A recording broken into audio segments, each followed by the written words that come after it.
Então, como eu já dito anteriormente, no capítulo de número 13 do nosso livro, ele se refere às chamadas circunferências e os seus ângulos, e também as suas partes, correto? Então, é legal, é interessante saber a definição e o que acontece com a circunferência em si, correto? Eu sei que muitos sabem os nomes, raio, diâmetro, corda, como já mostrei, tem a reta tangente, que ela apenas toca na circunferência, num ponto qualquer, e onde ela toca, ela forma ângulos retos. Tem uma reta secante, que é uma reta que corta a circunferência em dois pontos quaisquer. Ela vai cortar a circunferência, tá? Mas é uma outra situação. Aí eu quero mostrar a você uma definição mais clássica de uma circunferência. Então, circunferência é o conjunto de pontos equidistantes de um ponto, no caso, do seu centro, da sua origem. Quer dizer a palavra equidistantes? Que tem a mesma distância. Ou seja, se você traçar, colocar de novo o compasso no raio, quando você chega no raio, no centro, melhor dizendo, e fazer uma abertura qualquer, e vai fazer a volta ao redor desse centro, você vai ver que a distância vai ser sempre a mesma, porque a abertura do compasso foi a mesma. Então, isso se torna chamado raio. E é interessante, se você for olhar um polígono, quanto mais lados tiver desse polígono, mais se assemelha a uma circunferência. Então, se você for fazer um polígono de 6 lados, como está no sua telinha, ele vai dar origem no final. Se você ligar o centro dele a um ponto qualquer, você vai traçar uma circunferência. Se você pegar um polígono de 20 lados, a mesma coisa. 50 lados, a mesma coisa. Mas quanto mais lados tiver, mais semelhante ele se torna a uma circunferência. Então, circunferência é o conjunto dos pontos equidistantes de um ponto, no caso, o centro. Aí vem os elementos que compõem a circunferência. Primeiro é o raio. Raio é um segmento de reta que une um ponto da circunferência ao seu centro. Então, em uma circunferência, ela possui infinitos raios. Qualquer ponto da circunferência que eu ligue ao centro dela, torna-se o raio. Então, uma circunferência, ela pode ter infinitos raios. Segunda definição é a corda. Corda é um segmento de reta que une dois pontos de uma circunferência. Então, ela vai unir dois pontos. É até interessante que, no caso da definição para ser chamada de corda, a corda ela não pode passar pelo centro. Se a corda cortar a circunferência e passa pelo centro, ela recebe o nome de diâmetro. Tá? Então, corda é um segmento de reta que une dois pontos da circunferência. Terceiro, diâmetro.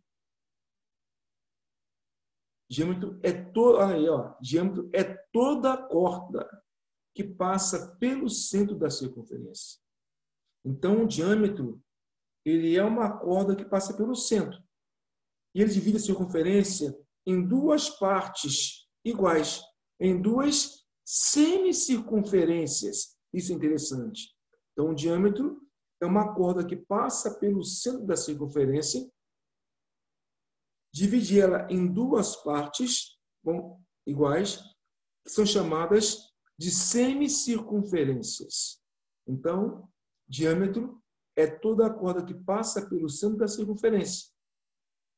Detalhes importantes. O diâmetro é a maior das cordas. Então, se perguntarem qual é a maior corda que tem uma circunferência, é o diâmetro. O diâmetro é a maior corda de uma circunferência. Segundo ponto, o diâmetro divide a circunferência em duas semicircunferências. E terceiro ponto aí, o diâmetro é igual a 2 vezes o raio. Então, sempre quando se falar em diâmetro, o diâmetro ele será o dobro do raio. Ok? Poderia colocar mais, como nós já vimos anteriormente. Imagine uma reta que toque a circunferência em um ponto qualquer. Que toque ela externamente em um ponto qualquer. Essa reta é chamada de reta tangente. Prova tangente que ela toca em um ponto qualquer. E aonde ela toca, ela vai formar um ângulo reto, ou seja, um ângulo de 90 graus. Tem as retinhas secantes. São as retas que cortam a circunferência em 2 pontos. Então, uma reta que corta a circunferência em 2 pontos é uma reta secante. Ela possui 2 pontos em comum com a circunferência. A tangente tem apenas um ponto comum com a circunferência. E tem também a retinha exterior. Uma reta exterior é uma reta que está fora da circunferência e não tem nenhum ponto comum com a circunferência. Ok? Outra coisa, estou me referindo, no caso, ao capítulo de número 13, que é a geometria, hein?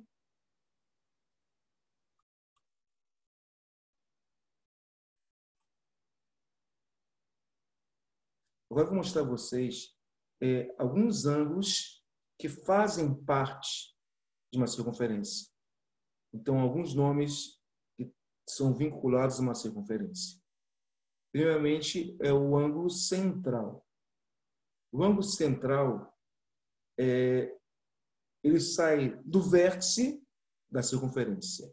Vértice quer dizer centro da circunferência. Então, o ângulo central é um ângulo em que os seus lados eles vão partir do centro da circunferência.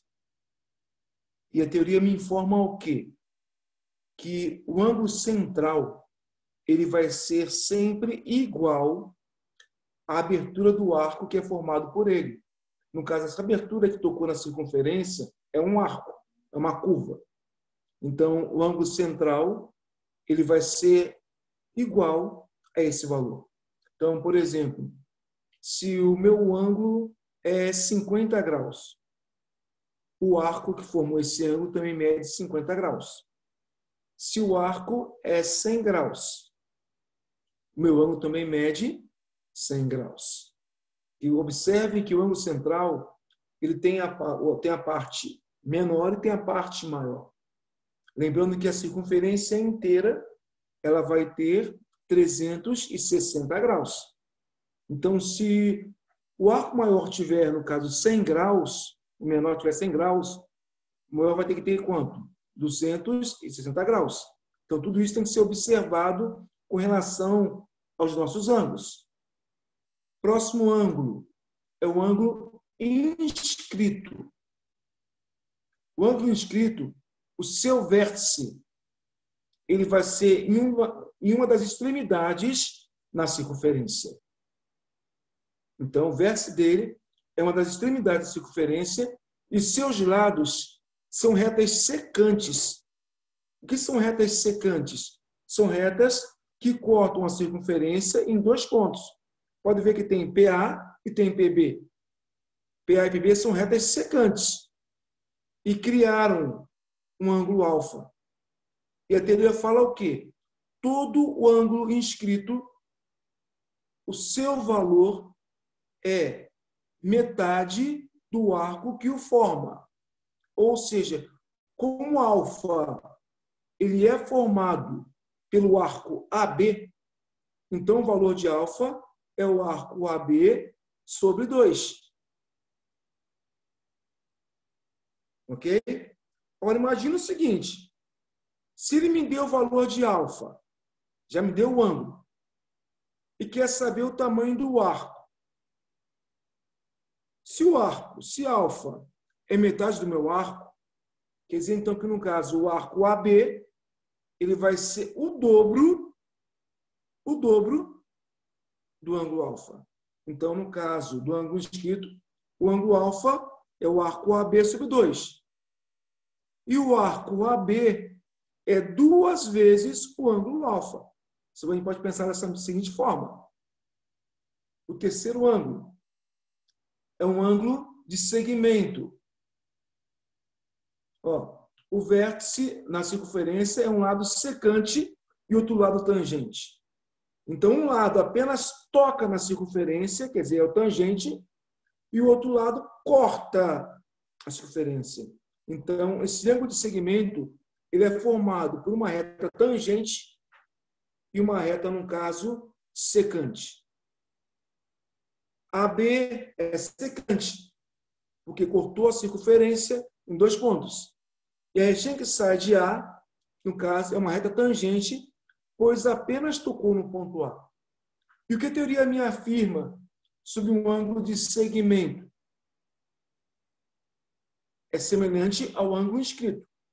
O ângulo alfa, que é o ângulo formado pelo meu segmento, é igual ao arco AB dividido por 2. Ela é metade do meu arco. Ou poderia afirmar o contrário, que no caso o arco AB vai ser o dobro do valor de alfa. Então, são 3 ângulos, tem mais ainda. São 3 ângulos vinculados a uma circunferência. Tem mais, tá?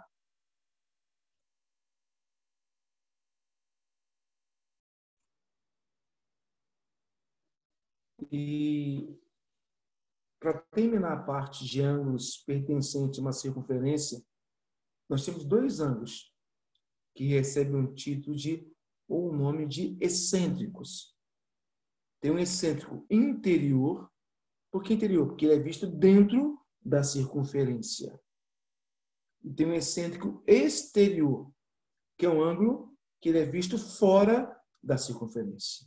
Então, o excêntrico interior, ele é visto na parte interior da circunferência.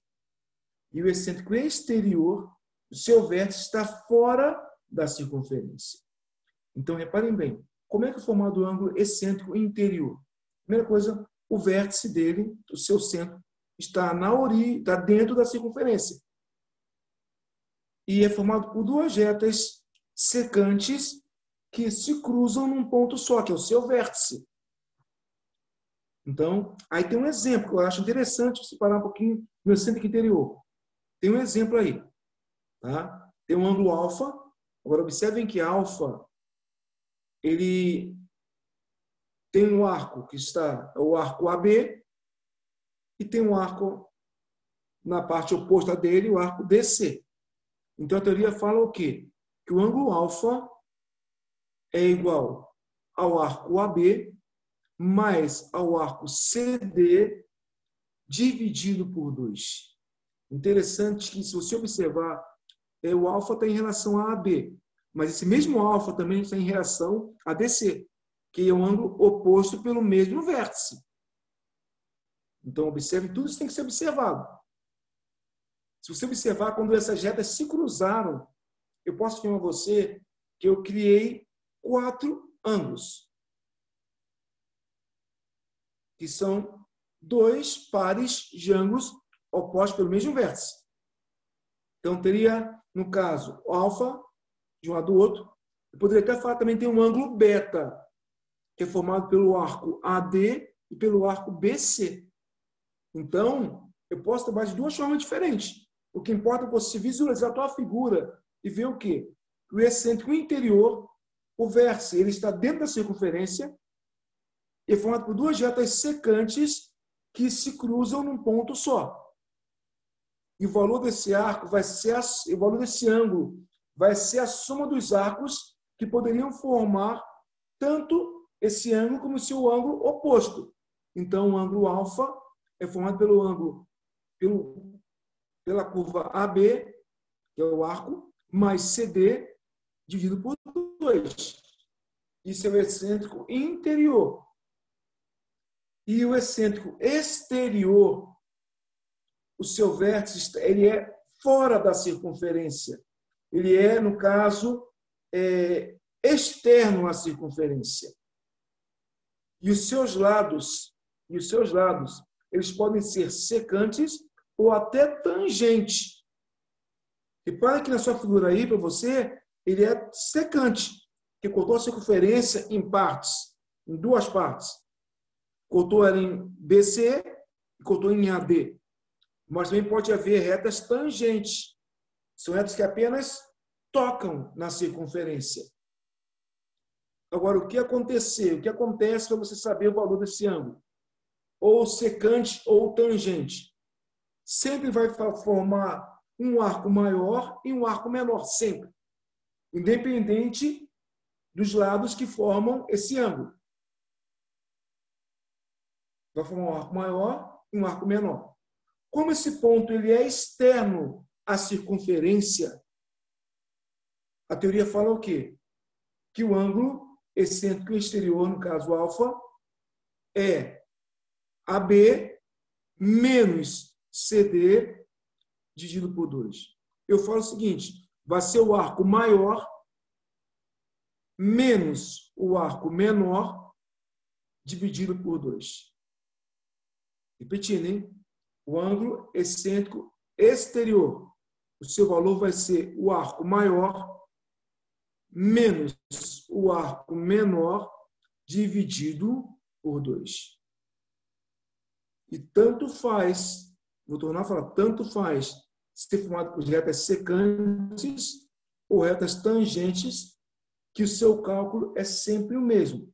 É o arco maior menos o arco menor dividido por 2. Ok? Na página 45, ele já trabalha o que nós acabamos de ver. Ele dá uma circunferência e pede em relação a alguns nomes. Por exemplo, 1A, AD é o diâmetro, BO, raio, CF, diâmetro, CO, raio, e EF, corda. É só uma comparação envolvendo o que faz parte de uma circunferência, só isso, tá bom?